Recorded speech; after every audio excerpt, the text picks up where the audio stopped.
बांधणारी गर्दी आणि गाळीचा देव फलटण या ठिकाणी बांधणाऱ्या गर्दीमध्ये गुणात्मकरित्या काय फरक आहे? काळाच्या ओघात आम्ही महानुभाव इतके बनलो की ईश्वराची भक्ती ही फक्त प्रापंचिक सुख मिळवण्यासाठीच करायची असते अशी आमची धारणा झाली।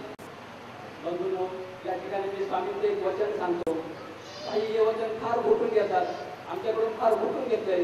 त्या वचनावरती मी जास्त बोलणार नाही, एक अनुषंगिक ते वचन आलंय म्हणून मी आपल्याला या ठिकाणी मांडतोय। जीव देवता प्रजाती चैतन्य व्यापारते परमेश्वर उठेचा। काय सांगतंय हे वचन? जीव अर्जक आहे, फलबुरं अर्जन करू शकतो। फळ देणारा कोण आहे? प्रापंचिक फळ तुम्ही मिळवताय, कोण देताय ते फळ? अपेक्षा धरताय प्रापंचिक फळाची, कोण पूर्ण करताय त्या अपेक्षा? प्रापंचिक फळाची अपेक्षा पूर्ण करतात देवता। मग आपण देवता भक्त आहोत की ईश्वर भक्त आहोत हे आपण ठरवायचंय। आपण स्वतःला ईश्वर भक्त म्हणतोय, इतर म्हणतो की आपण स्वयंघोषित ईश्वराचे भक्त आहोत।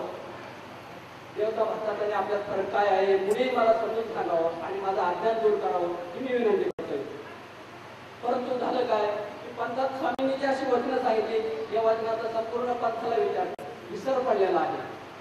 परमेश्वर जो फळ देतो ते फळ अविनाशी आहे।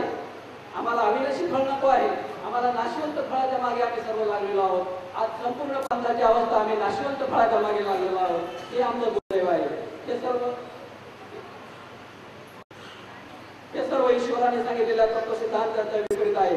कानाशीच्या ब्राह्मणात स्वामी सांगतात की बटोर प्रापंचिक सुखे तुम्हाला कर्मावश्य मिळतीलच, परंतु तुम्ही अदृष्टकर प्राप्तीसाठी काही मागा। परंतु त्या ब्राह्मणात पटले नाही, ब्राह्मणच तो। आमची सुद्धा अवस्था त्या ब्राह्मणासारखी झालेली आहे। आम्हाला सुद्धा अदृष्टपर काही नकोय, आम्ही सुद्धा दृष्टपरच पाठीमागे पडतोय। मग देवता भक्तीत आणि आमच्या भक्तीत फरक काय आहे? अवतार घेऊन ईश्वराने जे ज्ञान दिले, तो आचार सांगितला, त्याचा हा पराभव आहे। हा पराभव केलेला आहे प्रत्येक पंथात घुसलेल्या वैदिक परंपरेच्या अभिमानींनी आणि आजही त्यांचे कार्य चालू आहे।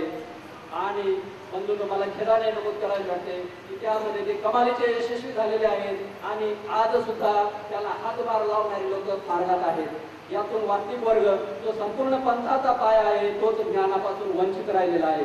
अज्ञानातून मग तो वेगवेगळ्या विधीत आणि कर्मकांडात अडकला आहे। पंथाचा पायाच जर भुसभुशीत असेल तर इमारत भक्कमपणे कशी उभी राहणार हा विचार करण्याची गोष्ट आहे। हल्लीच्या काळात समाजामध्ये समृद्धी वाढते। सर्व समाज हा देवता भक्ताचे घ्या किंवा ईश्वर भक्ताचे घ्या, बाहेर घराबाहेर पडतो देवदर्शनासाठी, भौतिक सुखे प्राप्त होत आहेत। शिर्डीचे साईबाबा असोत की शेगावचे गजानन महाराज, सर्व देवस्थाने गर्दीने ओसंडून वाहत आहेत। एकूणच सर्व समाज धार्मिक बनल्याचं चित्र दिसतंय। परंतु दुसऱ्या बाजूला समाजातील गुन्हेगारी वाढते, चोऱ्या, खून, दरोडे, भ्रष्टाचार वाढतोय, समाजातील असहिष्णुता वाढते। याची संगती कशी लावायची हा प्रश्न आहे। वास्तविक याची संगती लावणं फार अवघड नाही। देवता भक्ताकडे येणारा प्रत्येक भाविक आपल्याला अधिक पैसा मिळावा, अधिक सुख मिळावे, अधिक चांगले आरोग्याला आपल्याला मिळावे, समाजाने आपल्याला धार्मिक मानावे म्हणून येत असतो। ईश्वराची प्राप्ती त्यासाठी आवश्यक असणारा आचार, सदाचार, सद्वर्तन, मानवता या मूल्याची त्याला काहीही सोयी सुचत नसतं। तीच गत आमच्या पंथीय अनुयायांची सुद्धा झालेली आहे। जाळीच्या देवाने फलटणला जमा होणारी गर्दी काय दर्शवते? ईश्वराच्या भक्ती मार्गात गर्दीला महत्व आहे की गर्दीला महत्व आहे याचा विचार करण्याची गरज आहे। वास्तविक वर्गाने ज्ञानाची तृष्णा भागवण्यासाठी अधिकरणांकडे जावे तर स्वामींची वेगवेगळी वचने सांगून गृहस्थात ज्ञानाचा अधिकार कसा नाही हे सांगितले जाते व त्यास वेगवेगळ्या प्रकारचे जप अनुष्ठान पारायण करण्यास लावले जाते। मग गृहस्थ अनुयायास ज्ञान मिळणार कसे? त्यासाठी लीळाचरित्र जर दृश्य स्वरूपात मालिकेच्या रूपाने उपलब्ध झाले तर गृहस्थ असलेल्या ज्ञानाची तृष्णा काही प्रमाणात मागवली जाऊ शकते।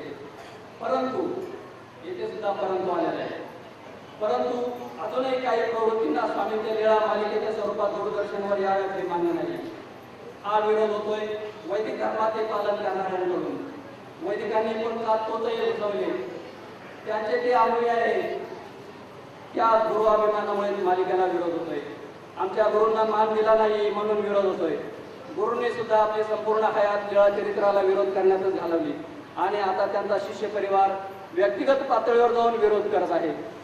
पंथातील नवीन पिढीला लीळाचरित्राच्या प्रकाशनाचा जो इतिहास आहे त्या प्रकाशनाच्या इतिहासाबद्दल काही माहिती नाही। त्या तरुण वर्गाची दिशाभूल करून त्यांच्या भावना भडकवून ही मंडळी त्यांना जमा करतायत। काय झालेलं आहे? नागपूर, अमरावती, नाशिक अशा 2-3 ठिकाणचे मालिकेला जो विरोध होतोय त्या मालिकेच्या विरोधाच्या पाठीमागे दोन प्रमुख कारण आहेत. पहिलं कारण काय आहे की कुणीतरी आपल्या गुरुचा अहंकार जोपासण्यासाठी मालिकेला विरोध करतोय. कारण लक्षात घ्या की पूर्वाभिमान ही एक वैदिक प्रवृत्ती आहे. वैदिक धर्मामध्ये गुरु ईश्वरापेक्षाही श्रेष्ठ समजले जाते. याला कारण आहे त्यांचे द्वैती तत्वज्ञान. ईश्वराची भक्ती करता करता समाज गुरुची भक्ती करायला लागतो. गुरुला ब्रह्मा विष्णू महेश असे समजतो. वैदिक परंपरेमध्ये गुरुची मंदिरे बांधली जातात. गुरुच्या नामाचा जप केला जातो.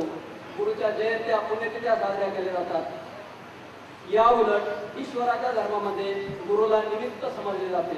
मग ते निमित्त वेशधारी संन्यासीच असावा असे काही नाही. निमित्त फक्त वाट दाखवण्याचे काम करते. त्यानंतर त्या अनुयायाने ईश्वराच्या स्वरूपाविषयी ज्ञान करून घेऊन डोळसपणे भक्ती करायची असते. परंतु वैदिक परंपरेने पछाडलेले लोक आपल्या अनुयायांच्या बुद्धीचा धर्मबुद्धीचा विकास होऊ देत नाहीत. तेथे गुरुविश्वास मैस्याचा हेच प्रधान असतं. मालिकेला विरोध करणाऱ्या माझ्या सर्व धर्म बांधवांना कळकळीची विनंती आहे की त्यांनी आपण मालिकेला का विरोध करतोय.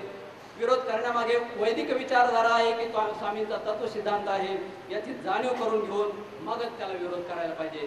किंबहुना आपल्या भावनेला हात घालून आपलं कोणी ब्लॅकमेलिंग तर करत नाही ना हे त्यांनी शोध घ्यायला पाहिजे. दुसरी गोष्ट मालिकेला विरोध करण्यापाठीमागे आहे की ज्ञानाचा हात ठेवा. स्वामींच्या तत्वज्ञानाचा हात ठेवा. मक्तेदारी पद्धतीने आपल्याकडेच राहायला पाहिजे. अर्थवंत वाचनिक जर ज्ञानी झाला तर तो पंथातील वेगवेगळ्या अनिष्ट प्रथा परंपरांच्या बाबतीत बोलेल, त्याच्या विरोधात आवाज उठवेल अशी भीती वाटते. या भावनेतून कोणी त्याला विरोध करतोय. याच विचाराच्या जोरावर वैदिक पंडितांनी बहुजन समाजाला हजारो वर्ष अज्ञानात ठेवले. त्या जोरावर गुलामगिरी लागली. चातुर्वर्ण्य व्यवस्था निर्माण झाली आणि त्यामध्ये फक्त ब्राह्मण वर्गाकडेच शास्त्र शिकण्याचा त्यांनी अधिकार ठेवला. बहुजनांनी धर्म जागृत होईल आणि आपले समाजावर पकड ढिली होऊ शकते हे जाणून बहुजनांनी धर्म शिकू नये म्हणून त्यांनी वेगवेगळे नियम धर्माच्या शास्त्रात घातले. किंबहुना गीताशास्त्रामध्ये सुद्धा असे नियम घुसडवलेले आहेत. त्यामुळे आपण याचे विचार करण्याची गोष्ट आहे, विचार करण्याची गरज आहे. आणि या पार्श्वभूमीवर मालिकेला होणारा विरोध आपण तपासून पाहिला पाहिजे. मालिकेला विरोध करणाऱ्या धर्म बांधवांना आपला कोणीतरी वापर तर करून घेत नाही ना याचा शोध घेतला पाहिजे. याविषयी सांगावेसे वाटते की कोणीतरी कुणाचा तरी अभिमान बाळगून जीवाच्या अदृष्टाच्या आड येऊ नये. स्वामींच्या सुंदर लीळा सर्वसामान्यांपर्यंत गेले तर त्यांचे भलेच होणार आहे. दादोस ज्यावेळेस स्वामींना सांगतात की नागदेवाला तुमच्याजवळ राहू देऊ नका, कारण का की हा तुमच्याजवळचं इथलं काहीतरी ऐकेल आणि समाजाजवळ सांगेल. स्वामी त्यावेळेस दादोसांना सांगतात की आमच्याकडे तसं काय आहे ते दादोस बाहेर जाऊन सांगेल. तीच दादोसाची वैदिक विचारधारा आज मालिकेला विरोध करत आहे. त्यामुळे सर्वांनी शांत डोक्याने विचार करण्याची गोष्ट आहे. स्वामींचा हा अमोघ लीळांचा ठेवा सर्वसामान्य सुशिक्षित अशिक्षित गरीब लोकांपर्यंत कसा पोहोचेल हे पाहिले पाहिजे. ठीक आहे, संपवतो मी. व्यापक स्वरूपामध्ये